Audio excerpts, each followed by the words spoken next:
The Doctor Who Alhambra Podcast. Real Doctor Who fans with real Doctor Who opinions.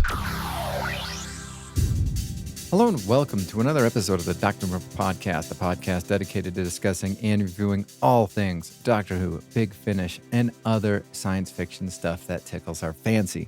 In this episode of the podcast, episode 383, I almost did something that I promised I wasn't going to do. I almost did a Chibnall era. Again, it is so easy to do because I think we're, prisoners of the moment. However, I stumbled across an article and I decided to give this a go. This is going to be fun. I mean, obviously, by the time that you've downloaded this, you've probably realized what the title of the episode is. And the whole idea surrounding this episode came from an article that I came across on CBR.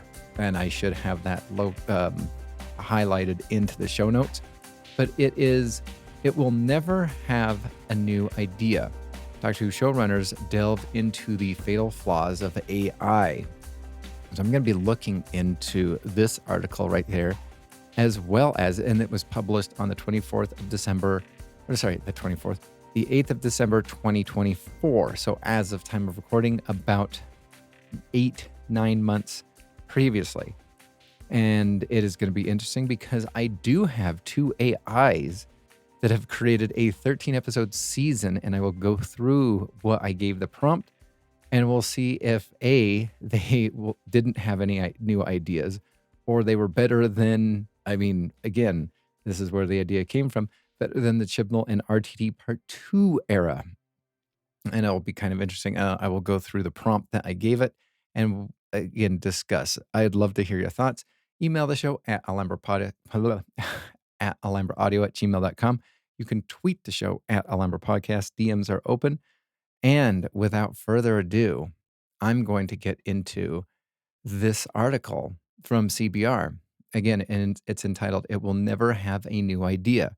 Doctor Who showrunners delve into the fatal flaws of AI." And author John Harvey, there's no comma, so Harvey John said in December of 2024, says current and former Doctor Who showrunners Russell T Davies and Steven Moffat, in a discussion on Radio Times, affirmed their beliefs that AI was not going to replace them anytime soon. Doctor Who has never used AI in its production. However, what was that at the very beginning of Flux? Either A, no budget, or B, poor AI. And then, of course, you did have Disney Plus possibly using AI for the introduction to Secret Wars. So again, Secret Invasion. Doctor Who has never used AI in its production. However, earlier in the year, the BBC received criticism of generative AI used to promote the show. Now, I didn't know about that. That's interesting. It says current showrunner Davies brought about the show's revival in 2005, discussed with Moffat, who succeeded him as showrunner from 2010 to 2017, the use of AI in media. Both showrunners felt that while they understand its usefulness, it is ultimately a finite source of creativity. Now, that is interesting because, again, that kind of goes against what the title of the article was. And I do agree to some extent with the sentiments that was just brought up there. AI is a tool. It can help be an idea generator. But I think in doing so and using it, it also halts creativity and just gives you a reluctance of, almost, the ease of coming up with a brain dead idea that didn't come from an actual brain, came from currently as constituted, these AI bots are just predictive language things that do a pretty good job, but are still far from being artificial intelligence. It says Doctor Who or the Doctor, the ancient beyond belief alien with unlimited lives. Yeah, that was fan fiction right there. Who can shapeshift into an entirely different person at point of death, has long been fighting machines. It's a staple of the science fiction genre, humans versus robots. Sarah Connor had the Terminator, Star Trek had the Borg, Doctor Who had the Cybermen, amongst many, many, many others. As with any robotic villain in classic science fiction, the Cybermen of the Whoniverse are visibly destructive to humans and have been time and time again. Each time these villains return, they change and have a new identity within the scope of the Whoniverse. That is its part due to the changing nature of the showrunner, who leads whichever incarnation of the two hearted time traveler through timey-wimey crazinesses. All right. It says reinventing has been a staple of the show since it rebooted in 2005. I would disagree. I would say it's been at its heart since its inception, especially, going from Patrick or William Hartnell to Patrick Troughton. You have Patrick Troughton to John Pertwee, who went from black and white to color. You had the unit years and whatnot. I think that it has been a staple since its existence, not since its rebooting. It says, and has began again as Davies came back to the helm with Judy Gatwa as the lead. The fact that each generation brings with it new ideas on who the Doctor is and what sort of stories they can tell is what keeps the show alive. Well, no. Well written shows with a good direction is what keeps the show alive, not the stories that they can tell within that Doctor can. I I say see Shruti Gatwa, I see Jodie Whittaker. You can even say, see Colin Baker for that. The character never leaves. The central premise never changes, but it does. A new actor, new TARDIS, a new crew of writers allow the show to evolve rather than stagnate. They can do this, Moffat and Davies feel, because they're human. They can do the unexpected. They can do the unexpected. AI, however, can only do what it already knows. Again, predictive language model, not AI. And that they feel is the fatal flaw. It says that the limit of AI perspectives versus limitless nature of human imagination. Again, yeah, you're right. It's the AI pulls stuff from the internet and basically creates a synopsis. And I do have 2 seasons I will reveal the with the prompt in a little bit. Moffat says, "My son explained it to me. Yes, it can do all these things. It might even get quite good at them, but it takes an immense amount of power to run AI. Whereas you can run a human being on sunlight and vegetable patch. Human beings are amazingly cheap.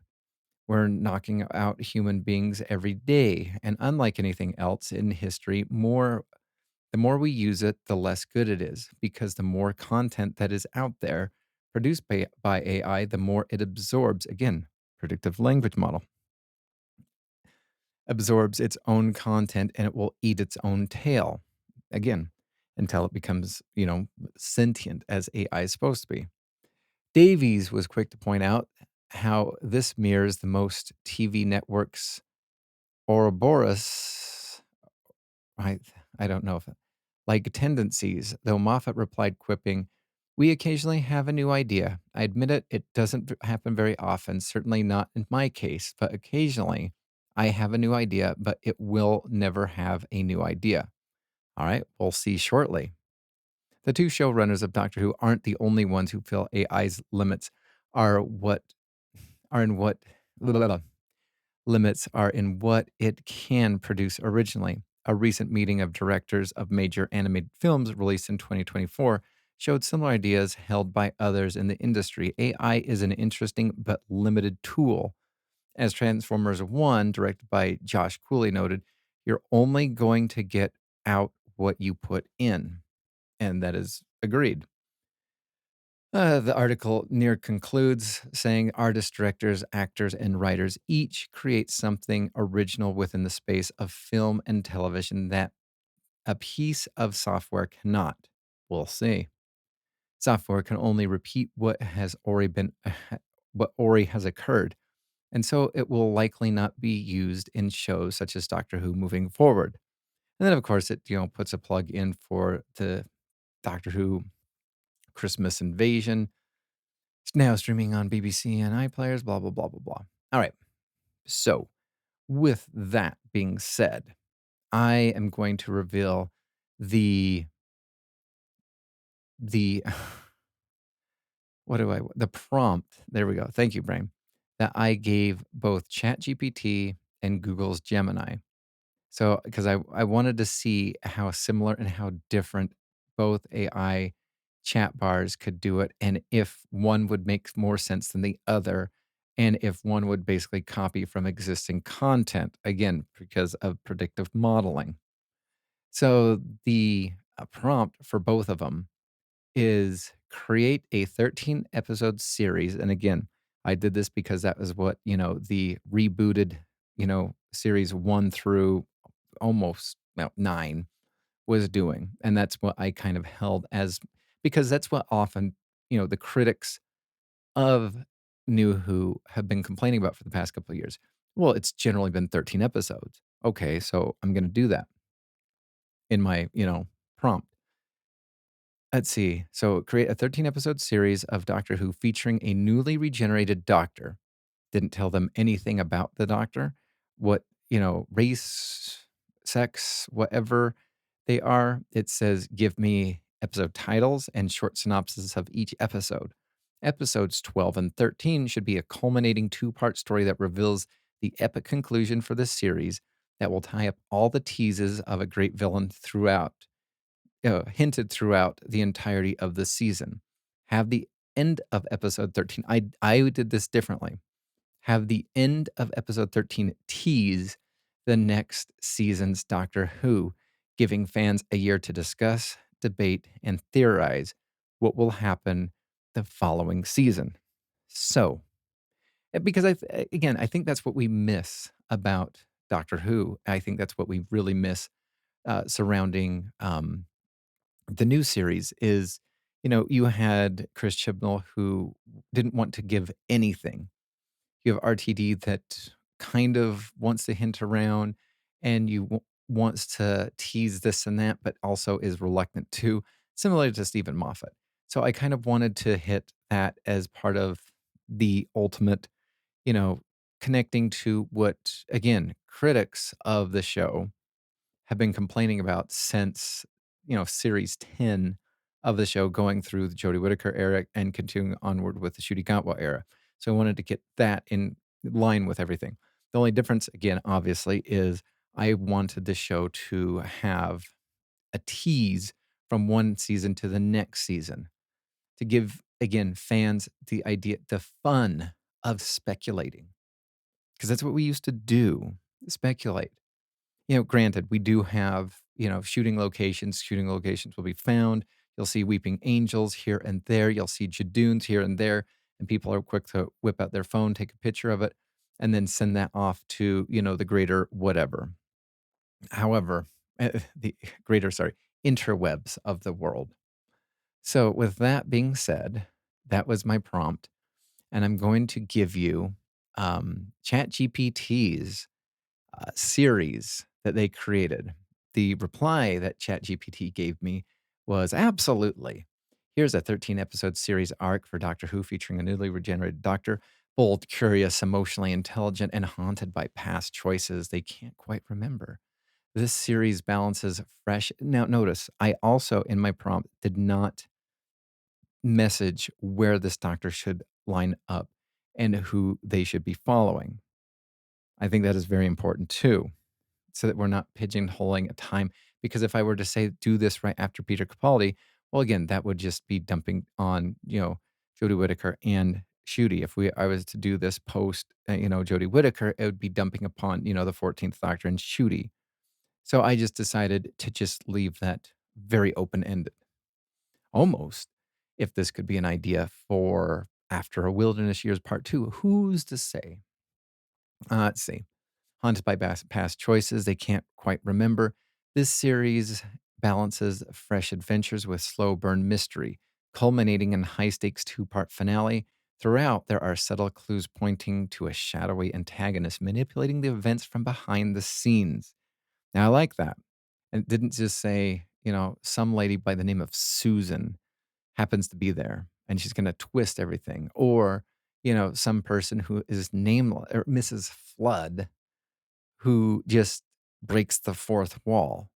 I mean, you could say that that is subtle. There was no subtle clues. She was there.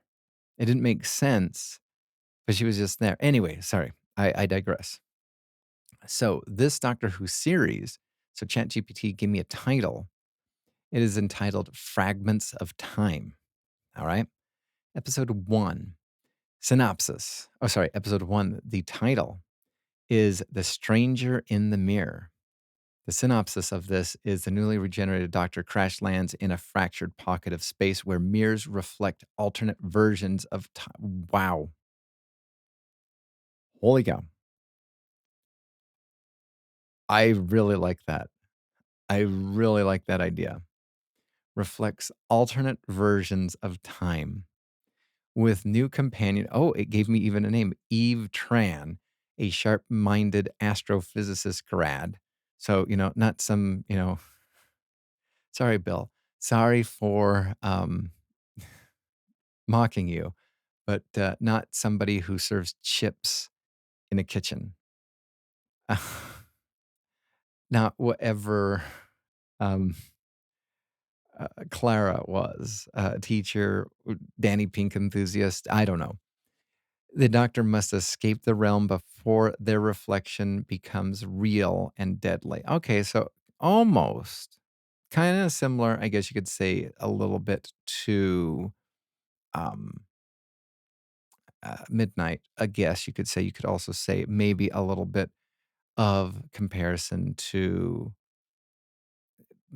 Oh, this is interesting because I say that, and then one of the criticisms that both Steven Moffat and RTD had is AI will never have any new ideas, but how similar were so many things of RTD Part 2 from RTD Part 1 era?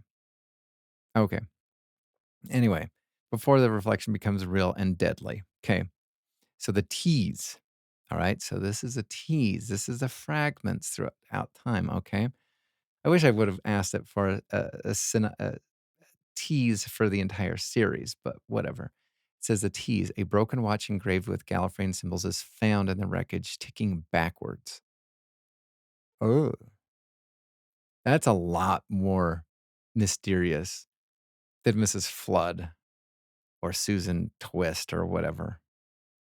All right, episode 2 is entitled Dead Air. Synopsis: 1960s pirate radio station plays a song that causes people to disappear.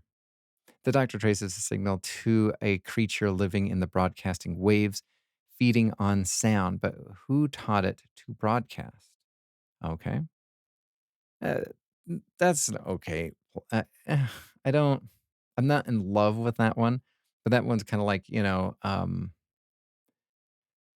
episode 2 from series 5, the beast below type of a situation. Or the mysterious spot, the black spot or whatnot. Okay, I think that's kind of along the line of that one. Clue: a distorted voice in the static whispers, "It's coming." Now, again, you could say, all right, well, this is stealing from the idea silence will fall. However, just think about what I brought up before. RTD Part 2 kind of stealing the homework from RTD Part 1. Episode 3, Plague Circuit. On a planet governed by AI. Gosh. Oh, AI threw itself into its own. Okay. I'm not sure if that's horrifying or funny or both. Um, on a planet governed by AI that once cured all disease, a sentient virus begins rewriting reality itself. The doctor discovers that someone reprogrammed the AI centuries ago for reasons unknown. Okay, so that's kind of a synopsis, but not as interesting as the first one, The Stranger in the Mirror. I really like that one. The clue for this one is a security log shows a shadowy figure accessing the system recorded centuries before they were born.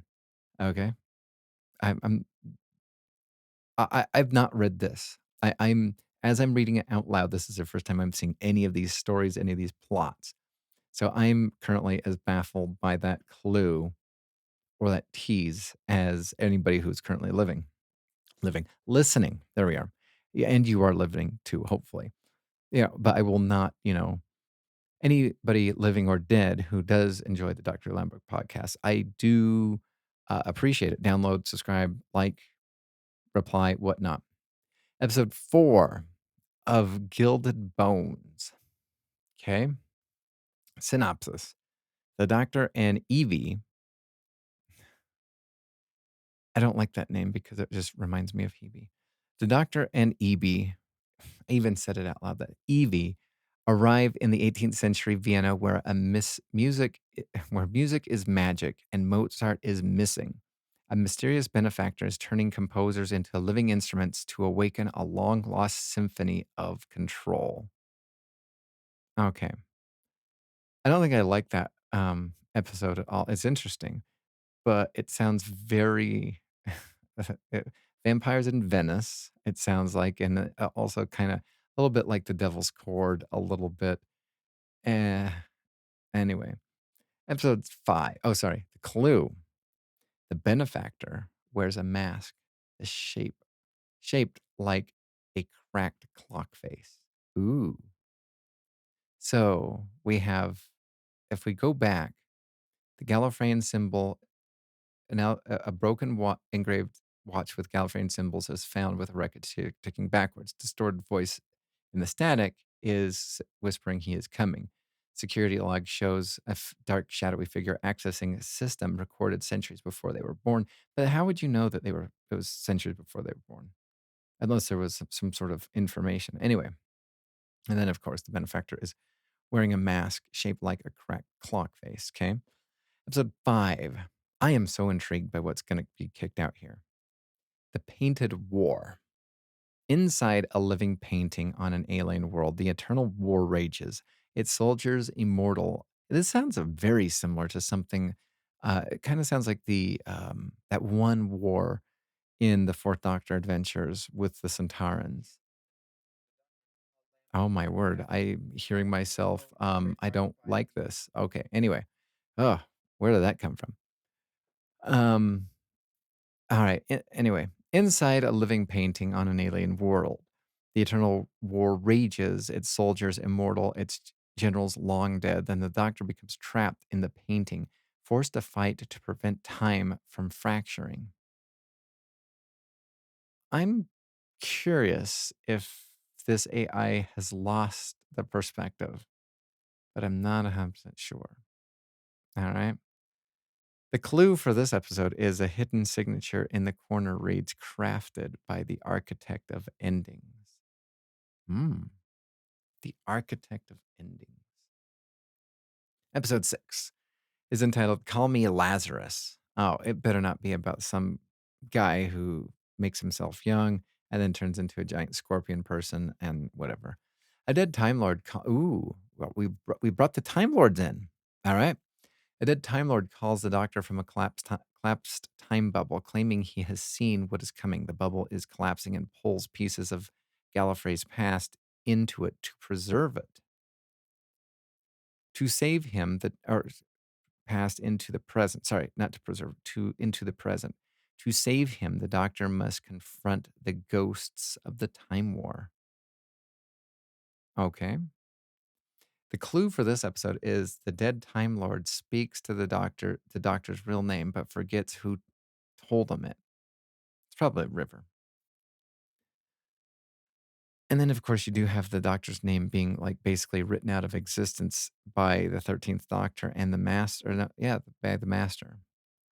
All right, episode 7 is entitled Under Glass. The synopsis: a luxury intergalactic resort showcases bottled time periods for elite tourists, but something inside the 2024 display is alive. It breaks through, and the doctor uncovers a rebellion hiding inside time itself. Okay. I, I'm very intrigued by these. These synopsises are very simple and kind of very similar if you listen to some of the special features to Big Finish's Lost Stories. And I find it quite interesting that, um, from some of these like little one-page synopsises or something like that, that Big Finish is able to use a ghostwriter and try to write the title or in a whole episode or a whole four-part episode to a lost story that didn't exist. The clue for this episode is a visitor wearing a brooch shaped like the same broken watch from episode one. Okay, so maybe it's a society. Interesting. Episode 8, The Deathless Quarter. In Victorian London, people trade memories for immortality. The Doctor and Evie are hunted by a society that remembers everything, including previous versions of the Doctor long erased. Ooh. The clue for this episode is a lost journal titled The Life Before the First Regeneration. Okay. All right. Before I get to, before I read episode 12, or as I read episode twelve's clues, I need to go back and look at all these other clues to find out what happens. Or, I don't know. Okay, episode number 9, The Library of the Lost. A hidden dimension houses every book that was never written. I feel as though Big Finish has done something like this before, including erased, er, including timelines erased from history. The Doctor finds a book authored by the one who ends, predicting every episode of this season with one final chapter missing. Oh, interesting. So, episode 9, basically, the Doctor sees all of what has happened in there except for the final chapter. Okay, the clue for this episode is the missing page is titled The Hour of Final Division. Oh, better not be about division. That sucks so bad. Episode 10, The Song of the Dying Stars. The synopsis is stars are singing. Oh, I thought the actual, gaseous being a star. Okay, it actually means people or creatures. Stars are singing a lullaby that lulls entire planets to sleep. The Doctor discovers a being feeding on slumbering words, orchestrated by a shadowy composer who speaks in riddles and timelines. Okay, I there's only a handful of I think currently constituted. There's a couple of them that do give a really good intro that a good writer could use and explore and delve further into. A bad writer would just, keep it all on surface level.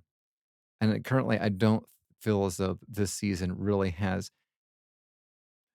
It seems to be all over the place. And like Steven Moffat and RTD said, that I don't think it has, ideas that could be long lasting or something like to that extent. And I'm seeing that we'll see. We'll see if it can pull itself together. All right, clue for this episode. The composer claims, I am not your enemy.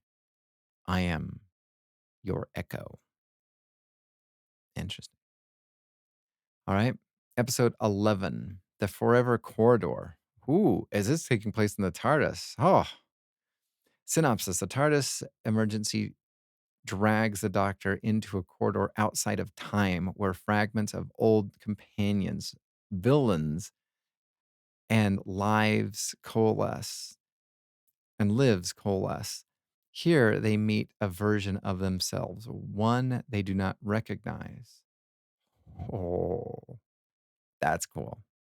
That is really cool. And I like the title, The Forever Corridor. The clue for this one is the version of, let's see, that version of the Doctor. So from this episode says, they made me forget you're the last piece. All right. So before we get into series or episode 12, I'm going to go through this. So the tease for the episode 1, A Broken Watch engraved with Gallifreyan symbols, is found in a wreckage ticking backwards. Clue 2, a distorted voice in static whispers, he's coming.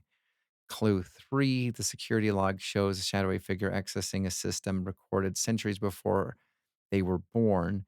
Clue 4, the benefactor wears a mask shaped like a cracked clock face. Clue 5, a hidden signature in the corner reads, crafted by the architect of endings. Clue 6 is the dead Time Lord in that episode speaks the doctor's real name but forgets who told him. Clue 7 is is a visitor wearing a brooch shaped like the same broken watch from episode 1. Episode 8's clue is a lost journal titled The Life Before the First Regeneration. The next one is the missing page is the title The Hour of the Final Division. And then clue 10, the composer claims, I'm not your enemy, I'm your echo.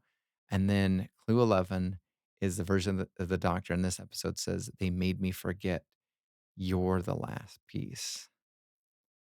So episode 12 is entitled, so I'm going to give you episode 12's title and 13's title. So part 1 of the two-part conclusion is the architect of endings, which, if we are all playing our game right here, is the clue that was found in episode 5, the signature that says crafted by the architect of hidden endings. So, and then episode 13 is entitled The Hour of Final Division, which is the missing page. The missing page is titled Hour of the Final Division.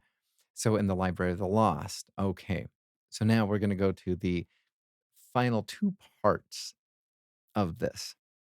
So Synopsis says for episode 12, timelines begin collapsing, whole star systems vanish overnight. So that's not a problem because the flux just destroyed so much stuff too. We'll never probably. I wonder if ChatGPT will ever find an ending to this. The Doctor follows the broken watch to the ruins of the forgotten Time Lord vault. Inside, they discover the truth. A Time Lord, only known as the Architect, has been been rewriting reality, hiding across centuries, preparing to trigger the division's.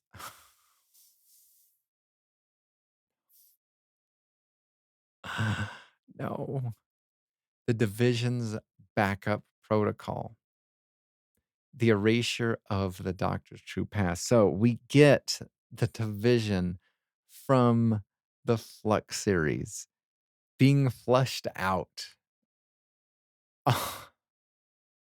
Okay.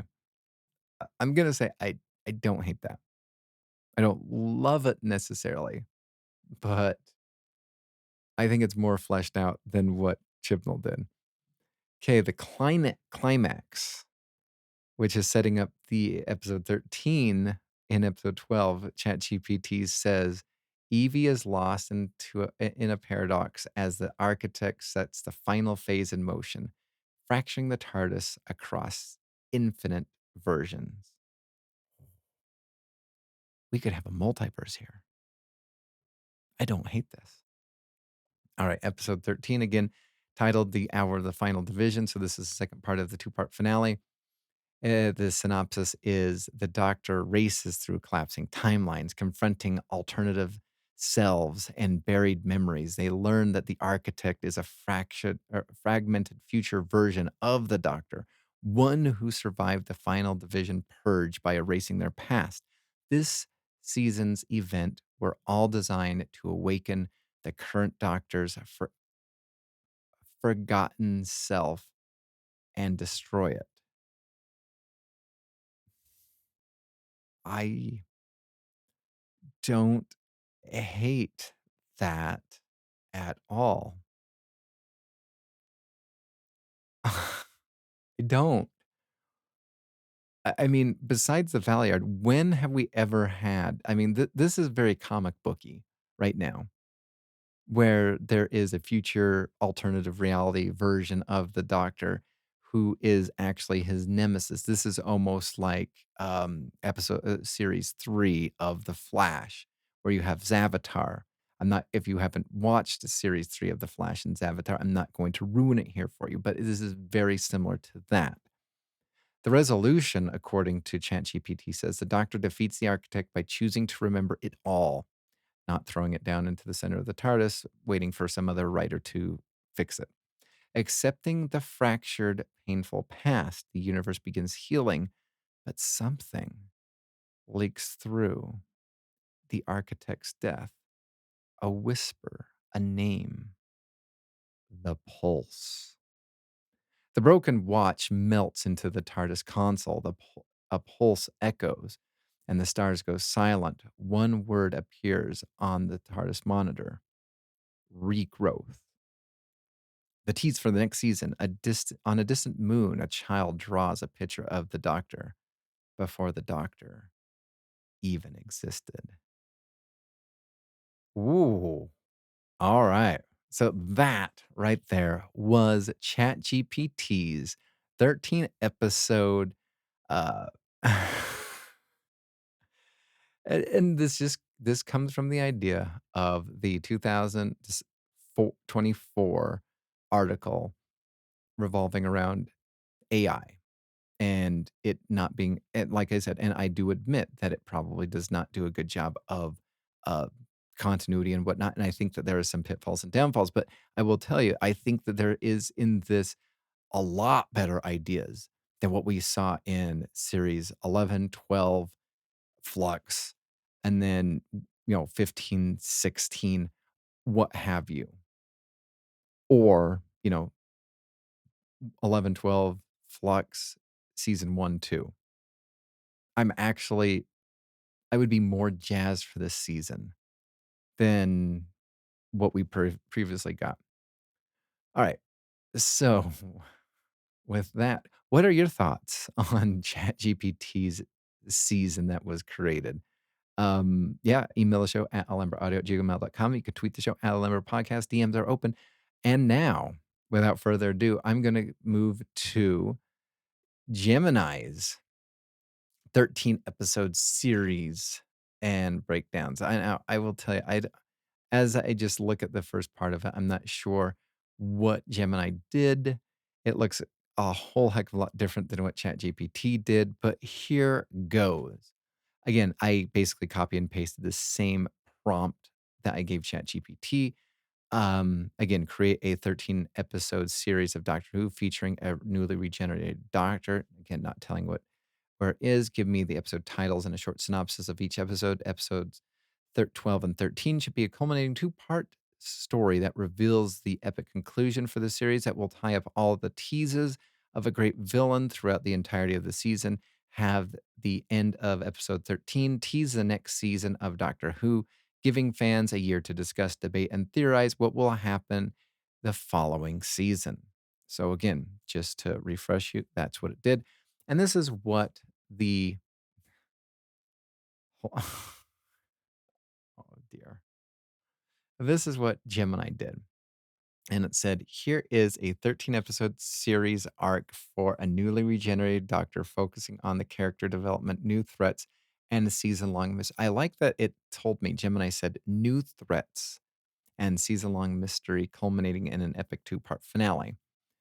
So, this season of Doctor Who stole its title from series 5. The series is called The 13th Hour, a Doctor Who series.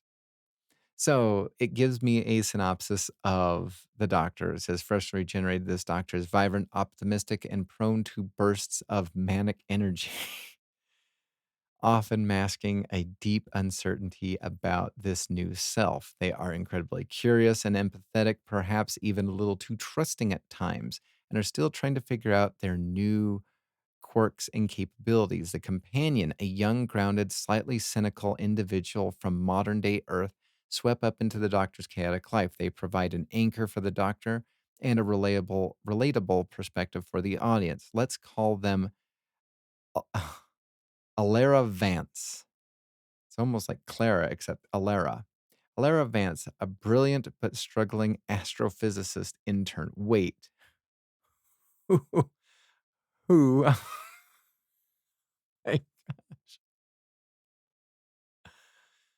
ChatGPT's is a sharp-minded astrophysicist grad And um, Gemini is a brilliant, struggling astrophysicist intern.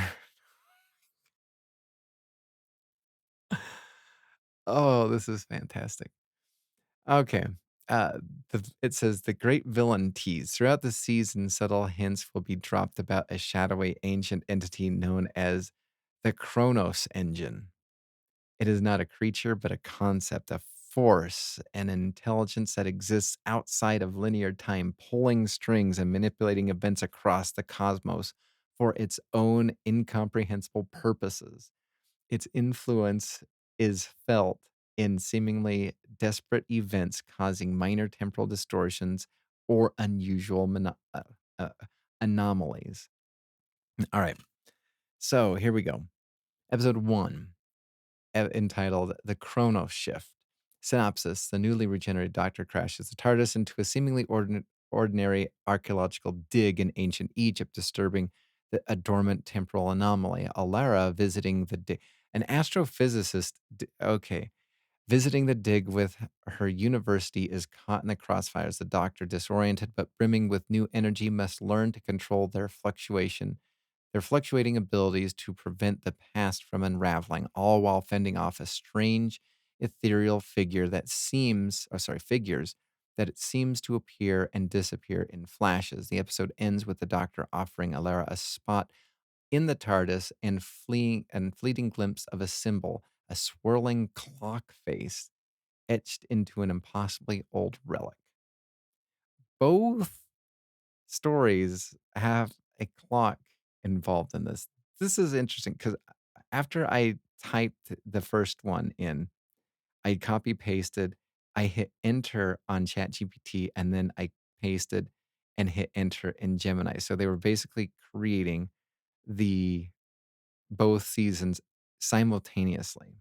This is interesting. Okay, episode 2, The Silent Symphony. It says the TARDIS takes the Doctor and Alara. I like that, Gemini is actually giving Alara more of eh, is actually being a little bit more descriptive in what they're doing compared to what ChatGPT did. The TARDIS takes the Doctor and Alara to a utopian space station where music is the very fabric of society, controlling everything from gravity to social harmony. Oh my gosh, this would be my nightmare.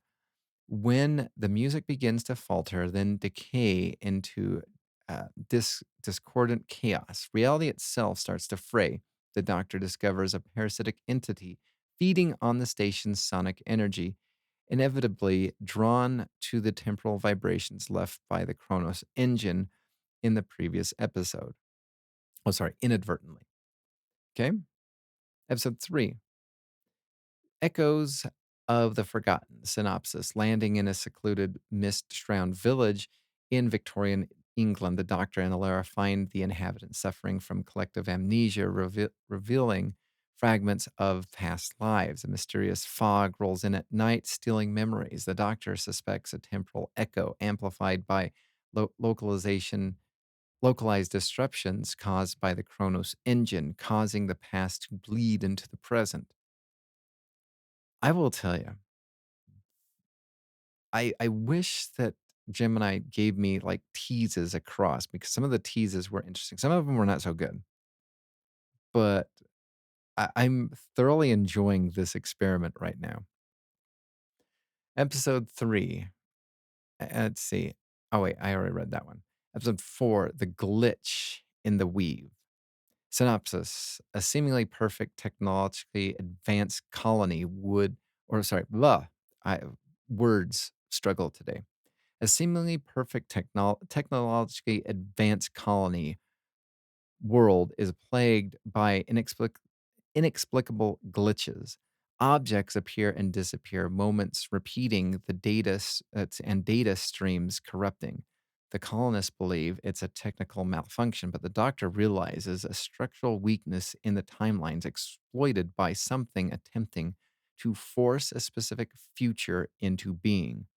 This is the first time the Doctor explicitly feels a temporal shiver related to the wider phenomenon. Episode 5, The Star Eater's Feast. That is a cool title.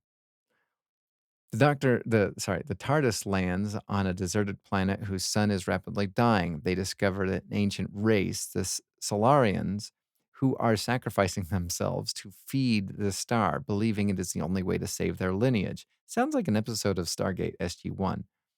The Doctor uncovers a deeper, darker truth. An external force has tampered with the stellar engine, creating a false prophecy for their own cosmetic corruption.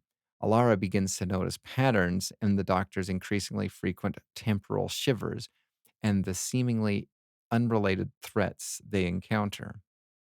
Episode 6, The Architect's Lament. Synopsis: The Doctor and Alara arrive on a planet composed entirely of shifting crystalline structures that constantly reconfigure. They meet the lone architect and a being tasked with maintaining the planet's ever changing form. When the structures begin to destabilize and shatter, revealing glimpses of other realities, the Doctor realizes the architect has been subtly influenced by an outside force attempting to perfect their reality by merging it with others. The Chronos engine's symbol appears briefly at the collapsing crystal. Interesting. Episode 7, The Temporal Loop of Eden. All right. Trapped on a seemingly idealistic primordial Earth where evolution is accelerated at an impossible rate, the Doctor and Alara find themselves reliving the same short period, each loop introducing new, rapidly evolving life forms and environmental shifts. They must break the loop before the planet's timeline collapses under the strain. The Doctor recognizes the loop as a contained temporal experiment, hinting at a powerful, unseen manipulator. Episode 8, The Ghost in the Machine. All right, well, this title is lifted from a Jonathan Morris companion chronicles featuring Katie Manning as Joe Grant and, with the third Doctor as portrayed by John Pertwee being there. A space exploration vessel encounters a derelict alien craft, seemingly abandoned. As a crew investigates, the being they begin to experience vivid, disturbing hallucinations and are plagued by phantom figures. The Doctor deduces that the ship itself is a temporal memory of the past cataclysm, brought back to life. This sounds very similar to something that happened in one of Big Finish's Eighth Doctor episodes slash box sets. Brought back to life by a ripple from the Chronos engine, inadvertently haunted by the present, or haunting the present. Also, it sounds like Jonathan Morris's uh, was it Celebration of Death book that came out? Can't remember. Something of death. Episode 9, The Whispers of Eternity. Synopsis: The Doctor takes Alondra to the library that contains every book ever written across time and space, but the books are starting to change, words shifting entire histories themselves. Rewritten. A group of academics driven mad by the inconsistencies are trying to correct the timeline, unknowingly serving the will of the Chronos engine. The Doctor feels the closest yet to the direct influence of the Chronos engine, almost hearing it whisper. Episode 10, The Chronot Debate. Synopsis: An old acquaintance of the Doctor. Ah, yes. Somebody who he knows. A rogue chronaut known for their morality ambiguous exploits arrives in the TARDIS desperate for the Doctor's help. They claim to have stumbled upon a vast unseen network manipulating temporal events orchestrated by a force beyond comprehension. This is the first explicit mention of a large-scale coordinated manipulation directly linking it to the previous episodic anomalies. Okay, now we're going to the last one. This is episode 11. We're going to get to the grand two-part finale. So, episode 11, The Time-Sealed Tomb. Synopsis: Guided by fragmented clues left by the Chronaut, the Doctor and Alara words are hard today. Journey to a desolate, time locked planet rumored to hold the key to understanding the cosmic anomalies. They discover an ancient, impossible tomb that seems to exist outside of normal time temporal flow. Inside, they find a cryptic warning and partial schematics of a device that can be manipulated. Can manipulate fundamental temporal forces, hinting at the true nature of the Chronos engine. All right. So now we're at the grand finale, the two-parter, with a tease for the the next season. So I'm going to read both episode 12 and 13. So, okay, 12 is the Chronos engine unveiled, part 1. Episode 13, the Chronos engine paradox, part 2. So, the part 1 of the grand finale synopsis is the Doctor and Alara finally track the source of the temporal distortions to a vast invisible construct existing in the blind spots of reality itself. This is the Chronos engine, revealed not as a living being, but as a colossal self-aware temporal processing unit, almost like the Church of the, eternal mainframe or whatever, built by an unimaginably ancient civilization long lost to time. Its purpose to optimize the flow of time, eliminating perceived inefficiencies and anomalies, which is where the Doctor's interventions often cause ripples. The villain, quote unquote, isn't malicious in the traditional sense, but utterly detached, viewing entire civilizations as mere data points. The Chronos engine has been testing the Doctor, analyzing their chaotic influence, and has deemed them the ultimate anomaly, a bug in the perfect system. The episode ends with the Chronos engine initiating a massive uh, temporal cleanse, beginning to unravel vast swaths of history, starting with the Doctor's personal timeline. Okay? Then episode 13, synopsis. With the universe collapsing around them, the Doctor and Alara must find a way to stop the Chronos engine. The Doctor realizes that the engine's obsession with perfection is its weakness. It cannot comprehend the true. So kind of almost like, a Cyberman, cyber planner type of thing. It cannot comprehend true chaos or unpredictable choice. Utilizing every quirk and anomaly from their past adventures and pushing through new regenerations to its limits, the Doctor devises a plan that involves overloading the engine with paradoxes and embracing the very imperfections it seeks to erase. Alara plays a crucial role, her using her scientific understanding to find the debug in the engine's logic. In a climactic confrontation, the Doctor sacrifices a piece of their own temporal stability, so they become probably half human for a day, uh, to create a massive controlled paradox that forces the Chronos engine into a state of perpetual self correction, eventually neutralizing it. The universe is saved, but not without its cost. The Doctor is left momentarily drained, questioning the true nature of existence and their place within it. All right.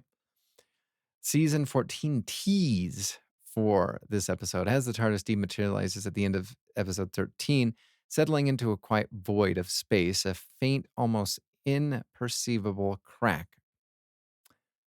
Again with the crack. Oh my gosh. Appears on the TARDIS console. The crack then shimmers for a fleeting second.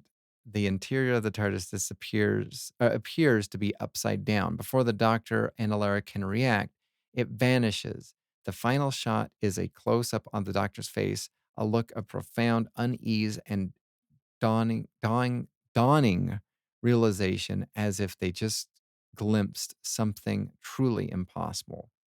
This tease suggests a universe where, this tease suggests a universe where fundamental laws are being inverted and reality where gravity, it didn't say mavity, where gravity might shift without warning or time flows backwards in certain pockets. Fans will be left to debate.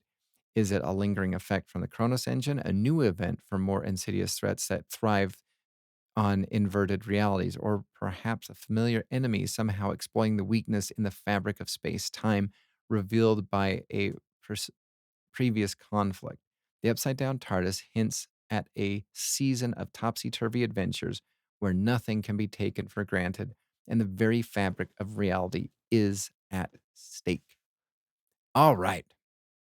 Well, those are the AI synopsises for everything. What are your thoughts on this? I thought this was so fun. I almost want to do a part two. So much so that I think I will do a part two coming up real close because this was absolutely fun. I hope you enjoyed my the AIs that did this. I feel as though there's a lot that I liked from ChatGPT. I felt as though the basic synopsis that it gave me was, needed to be much well fleshed out. I think the Gemini app had it a little bit more fleshed out. I'm not 100% sure I was in on as many of them. I feel as though I think they both have their positives and they both have their negatives. I do appreciate the idea that the doctor having um a being their own future villain from a fractured alternate timeline slash multiverse being more of a fun villain than because when you think about the Valiard and that twist ending, I feel as though there was a lot there. But again, what are your thoughts about both of those? If I were to have one of these made, I think I would be going for the ChatGPT one because of just the teases that it gave me throughout the entirety of everything. I also do like that, this Chronos engine or whatnot, did seem very familiar, in my opinion. Some of these plots, some of these storylines, the end conclusion did seem very familiar. But again, if we take a look at what RTD Part 2 did, it almost seemed like he copied his homework from RTD Part 1. And I do think that it is a struggle for a lot of people going forward, whoever takes over the helm of Doctor Who, that there is going to be some commonality behind the whole thing. And with, if you look at also Steven Moffat, what he did, he had one of the best creations ever, the Weeping Angels. And then for some reason, he broke everything with when we first got re-met into the Weeping Angels. What was that season? Was that season 5? Anyway, I love Blink. I think it's probably one of the best New Who episodes of all time. And then you have what he did when he took over as, executive producer, showrunner for the 11th Doctor. And so with that being said, I think there's a lot of things to like there. I think there's a lot of things to be leery of. But yeah, I'd love to hear back from you. Email the show at alhambraaudio@gmail.com. You can tweet the show at Alhambra Podcast. DMs are open. Until next time, I will see you.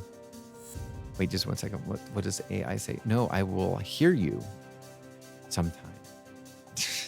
That was awful. That was awful, Brett. Do-over. No, there is no do-over. Anyway, thank you again for listening. Bye.